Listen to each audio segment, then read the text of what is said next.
Are the colors correct?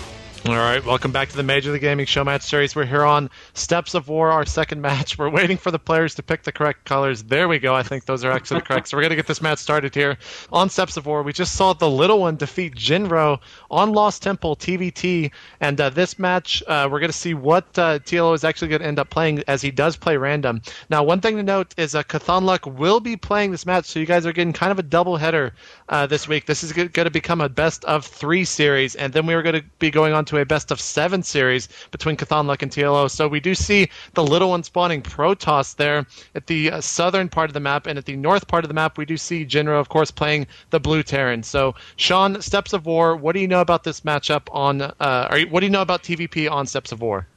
Well, one thing that's definitely a huge advantage is that it's a 2-player map, close positions. Jinro's going to be able to scout his opponent very early on and know he's playing against Protoss. In the previous match, he sent it out really late. I mean, pretty early for a Terran player in general, but against a random, it's so hard to be able to deviate correctly. And we saw Jinro have to do one of those generic builds that's okay against all 3 races, but not great against any one in particular.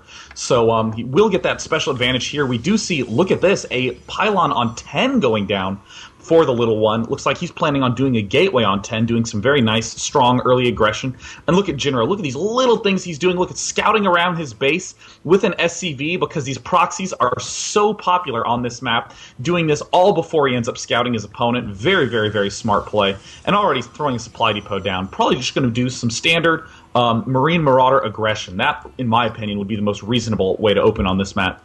Looks like the Little One is getting a little bit of luck on his side this week in this first match between the Little One and Jinro. As yesterday when I was speaking with him, he was saying that I was asking him which races he prefers out of all 3, and he was saying that he prefers Terran first and Toss second, with Zerg being the last. So he did draw Terran in the first matchup, and now he drew Toss here in the second matchup. So looks like luck is on his side. We do see an assimilator now going down.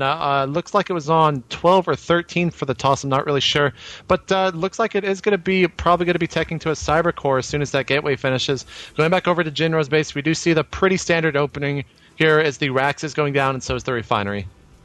Yeah, I doubt we're going to see any Reaper plays at this point. Players have been enjoying Reaper openings against Protoss, but only when they do something like 7 racks, or even all the way up to 9 or 10 racks before depot. So he is getting that gas early on. I'm very interested to see if he's going to be opening for any sort of factories. The standard would be to get the tech lab at the barracks and to open with some sort of early Marine Marauder play, but it looks like we see one Marine popping out, Orbital Command going down right now, so no information being revealed yet. And the Little One playing very standardly, getting his Cybernetics core very quickly after that gateway finishes. And remember, that was a 10 gateway. That is a little bit earlier, so that Cybernetics core is able to go down much, much, much faster. So this gives him the opportunity to put a little bit more pressure on his opponent, and in particular, deal with any Reaper harass a lot more easily. And we do see that Cybernetics core finish, so we're going to look to see what the Little One is going to be taking to. He doesn't have a second gas yet. Though. Kind of a little bit late, but he is not researching the warp gate either. He's chrono boosting a Stalker now and rallying it straight to Jinro's base, but we do see a reactor going down for Jinro and also 1 Marine, and that SCV out in the middle of the map will probably spot it. Looks like the Little One's complaining about the geometry of the map, I guess. I'm not really sure what he's referring to there. We'll have to ask him after the match. But we do see the Stalker now going across the map, and that SCV is about to spot it right there in the middle. Looks like he will not be able to get it as Jinro micros it back towards his base. We do see 2 Marines now spawning there at the ramp of Jinro's main base. Yeah, it looks like he is just adding on some more Stalkers, doing some early Stalker pushing. Here comes that first Stalker doing some nice little zapping action. Jinro, look at that beautiful micro, taking all the hits on the SCV and pulling it back at the last second. Great, great job with that. These sorts of early Stalker harasses were initially really dangerous against Terrans, because if they had Marauders out, they would be able to just pick the Stalker off no problem whatsoever, because those concussive shells. But because they've been pushed back, we've seen this resurgence of this sort of early aggression, but Jinro already having that reactor out, pushing those Stalkers back nicely. Just has to make sure he doesn't try to move too early down that ramp, because Stalkers are faster than Marines and outrange them. We do see a Twilight Council now going down inside of Little One's base, and he does have that second gas up. One thing to note is that Jinro is keeping those Marines right there on the ramp so that he gets a few extra shots in all those Stalkers before they can actually see those Marines. We see a little bit more aggression there. He's going to be pulling down those Marines to finish off that Stalker as it has about 20 HP left. You can't quite get it yet as some really good micro here is coming from the Little One. As a third Stalker is now here to reinforce. It looks like he's going to be pushing back up the ramp here relatively soon. Yeah, we do see a little bit of aggression continuing by Little One with those Stalkers, but I am just not that sure it's the best idea at this point in time. Interesting opening by Jinro, opting to get so many Marines out and then this factory. A lot of players get the factory and then the reactor, but this way Jinro has a ton of Marines when he goes to do this early push. Looks like we do see Blink is being researched. But this build is going to get demolished by Jinro. Oh my god, with that tank out, he doesn't even need to have siege mode. Those tanks do massive damage to armored unit, 25 per shot. The tank fire rate is ridiculously fast. So, I mean, he'll be able to just murder those Stalkers, no problem whatsoever. Wouldn't be surprised if he began a huge push right here. And there it begins, already getting some shots off. And the Little One has to pull back. Look at the damage on that tank. Just so much damage. It looks like a second gateway is about to finish for the Little One, so we will be getting a little bit bigger force here relatively soon. And Blink is actually about 60% done. He might be waiting for that to finish until he actually pushes up here. But one thing to note is that you cannot blink into a higher level terrain if you cannot see it, and he does not have an observer out. He is putting down a Nexus, so a little bit of a push here and kind of expanding, pretty standard for any quick opener or any aggression here as you want to get that expansion up. Yeah, I do like the fact that Jinro has not yet gotten any sort of siege mode, just relying on tanks without siege. That way he can get these extra barracks up early. The command center is finished. He's going to go ahead and get the orbital command before he ends up actually lifting it and moving it, so that way he can wait till that third tank is done, wait till a few more extra Marines are done, and the Little One just being so aggressive. But there goes one Stalker down almost immediately. He only has 4 Stalkers left, and this is the big danger with trying to be too aggressive with Stalkers early on against a player who has those tanks up. We do see a tech lab going down for Jinro as well. So very nice defense by Jinro. Has already stockpiled a ton of gas. Maybe could have even avoided getting that second geyser quite so quickly on. And meanwhile, back in the Little One's base, we see a Dark Shrine going down. That is going to be so important for Jinro to be able to have detection up. He does have the engineering bay up, but currently no turrets anywhere. Needs to get those turrets up to make sure he doesn't die to any sort of silly gimmicky loss. Yeah, one thing to note is that the Nexus, okay, there he goes, actually using 2 chrono boost on his gates, but he was at 100 energy for about probably 30 or 40 seconds there, so a little bit of a, I'm not sure if that was meant to happen or if he just kind of forgot about the chrono boost utility altogether. Yeah, I would definitely vote for, not supposed to happen. No reason not to do that. Some more Stalker aggression, but this is going to be real dangerous now that there's even just one Marauder out. Oh no, he reached to the wrong side. Oh, but he has Blink finish researching so he can pop right off the cliff. I almost freaked out. Why is he cornering himself? But then I forgot that this isn't 1998, and Dragoons can teleport, so...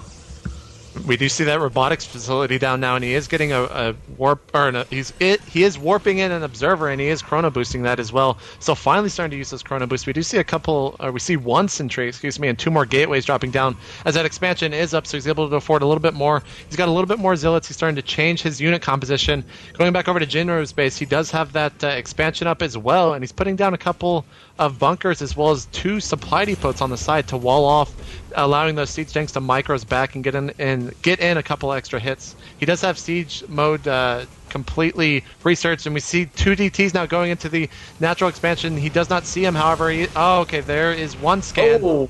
Oh, but he's actually shooting his own SCVs there with that siege tank doing damage.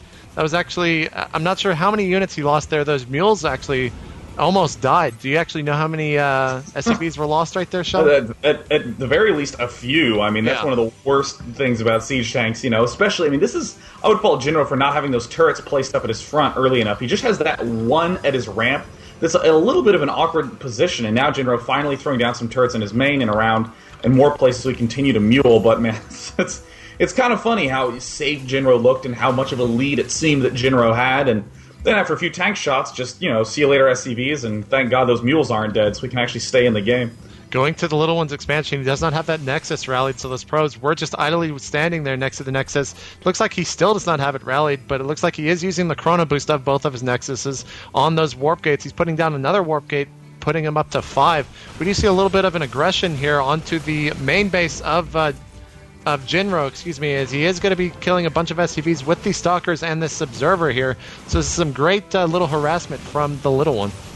Unfortunately, it looks like these guys are going to get annihilated because of those concussive shells slowing everything down. Already getting a few shots off. See you later, Stalkers. They're going to try to find a place to blink. They're going to hop back here. And if he can get off a mule kill or even two, I think he'll be in good shape. But Jinro, way too good for that, pulling his mules back cleverly. And then with those Marauders arriving here, oh my god, he managed to get out.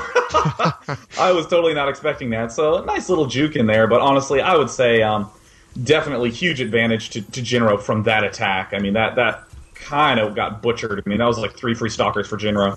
We do see the charge ability finishing for the little one as he has a ton of Zealots. Looks like he's going to be changing his army composition completely here. And he's going to be moving out a little bit right here into the middle with this Zealot-heavy army with a couple DTs thrown in. He does have this Observer constantly scouting out, making sure to see if anything is going on at the, I guess, the tertiary expansion of Jinro. And Jinro is just kind of just massing up forces right now. He is getting a Raven out of that starport. He is throwing down another Rax, putting up to 4. And it looks like he's just going for this MM kind of bio-heavy build right now. Yeah, no medevacs out quite yet. Doesn't really bother me too much. Looks like he was preparing for that. But, I mean, look at how much excess gas Jinro has at this point. Getting Ravens right now seems like a great move. He gets to detect all those Dark Templar.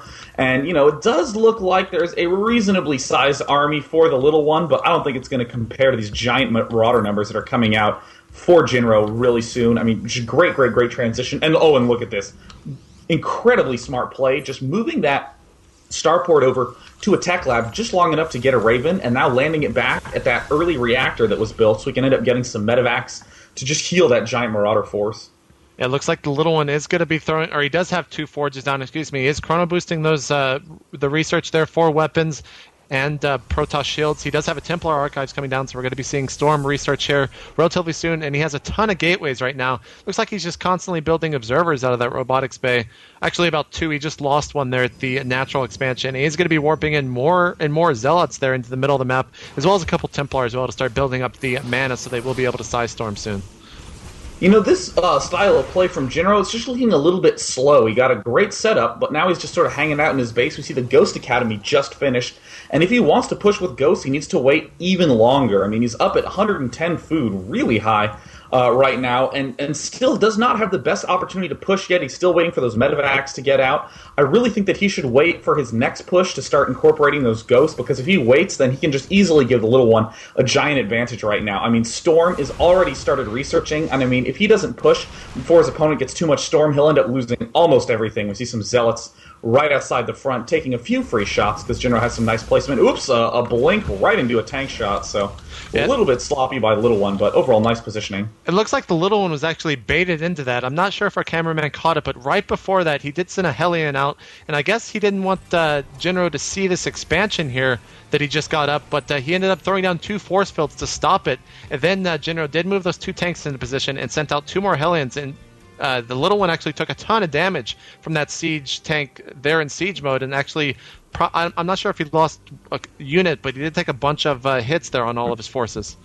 Yeah, and it looks like Jinro, we see him salvaging that bunker. He's going to move up here, kill these destructible rocks, and push really soon. We see 2 Ghosts coming out as well. It doesn't look like he's quite ready to move out just yet. Might want to wait for those Ghosts, but I think that's quite a big mistake. I think you should definitely be pushing a little bit earlier. I think the timing window may have passed, though, because now that his opponent does have all those Templar out, he needs to make sure he has EMPs to be able to remove all the energy from them before they can do any damage.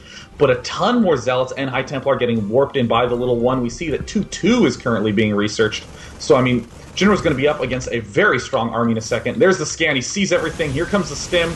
He's taking out a bunch of units, doing some nice micro on those Zealots, just annihilating everything, and he sees this huge cluster pulling back. Will he get any shots off with the Ghost there? At 70 energy, 71, 72. All right, looks like he will have enough for EMPs in this first battle.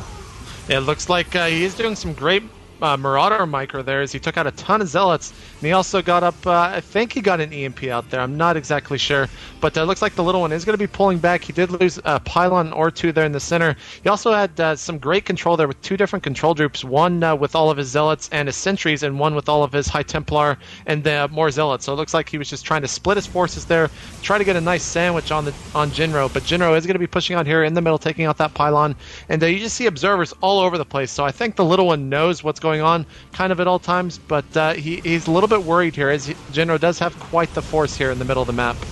And here comes the Stalkers up in the front, trying to snipe things off before they get past this shrubbery, this brush that you cannot see past. That's actually pretty significant. If you end up being unable to see past that, you can't shoot any of the units behind it. So great positioning by the little one, trying to do some sniping with those Stalkers. And it looks like Jinro's scooting over here to the top left side, going to try to get all of the little one's units into a nice funnel at this ramp, and then maybe pick off this expansion, but especially try to EMP all of those High Templar, because a few storms can decimate his whole army. Yeah, we do see the little one's forces out of kind of out of place right here. So we see Jinro moving up on here, taking out this simulator rather quickly. We see a huge force of TLOs coming up behind. It looks like he's going to get a great sandwich attack right here, where they're not going to be able to micro those Marauders. Looks like a ton of storms. He's also hitting his own Zealots, but the storms are also doing a ton of work on the MM combination of Jinro. And it looks like right now that the little one is actually losing this fight. He is warping in a bunch more Zealots. Wow, and some incredible storms right there. I want to see the kill count. That one Templar has 10 kill counts on it. Just incredible. But it looks like TLO is losing this fight right now. He does have only about 3 sentries and 1 Stalker. He needs to warp in a couple more units. That Nexus is down. We do see him warp in now a ton of Zealots, but he is going to be taking shots, taking 50% more damage there as he warps in. Now it's just a couple of Zealots with 2-2 upgrades there. We do see Jinro reinforce it with a couple more Marines, and the little one is going to have to pull back.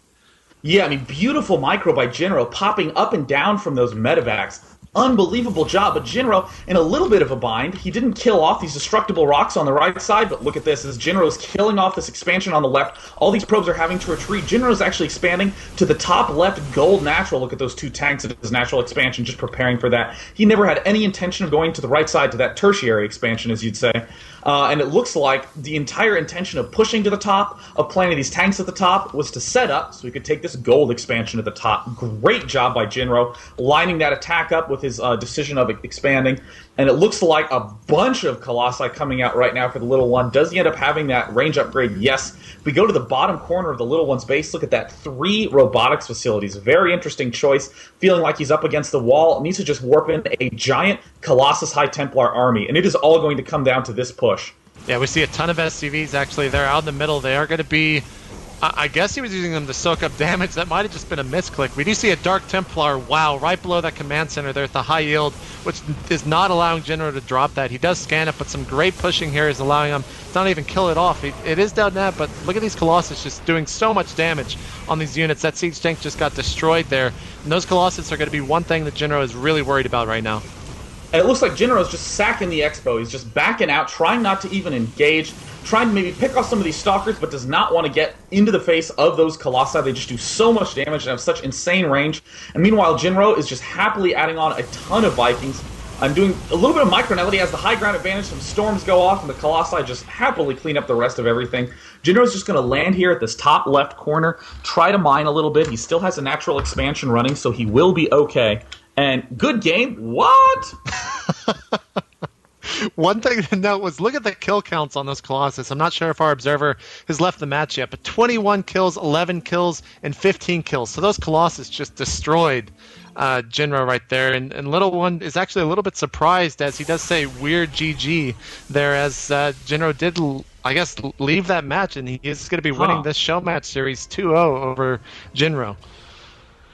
Yeah, well, I mean, surprisingly, when you looked at it, I thought Jinro still was hanging in there. I mean, he was a little bit down on the food count, but it seems that he just felt like he lost so many SCVs and so many units when he was expanding to that gold mineral patch that there just wasn't any real reason to continue past that. I'm actually so interested. I'm going to load up the replay right now as we're setting up the game against Cathan Luck. All right, so there you guys have it. It is 2-1 in favor of the Little One over Jinro, and a big thanks to Jinro for coming out and helping us out there. That was going to be a best of 7, but because Cthulhu did show up, we are going to be transitioning over to his best of 7 between the little ones. So if you haven't actually watched that, make sure to watch that, as it will be uploaded around the time this is uploaded. So we will see you guys in that match rather soon.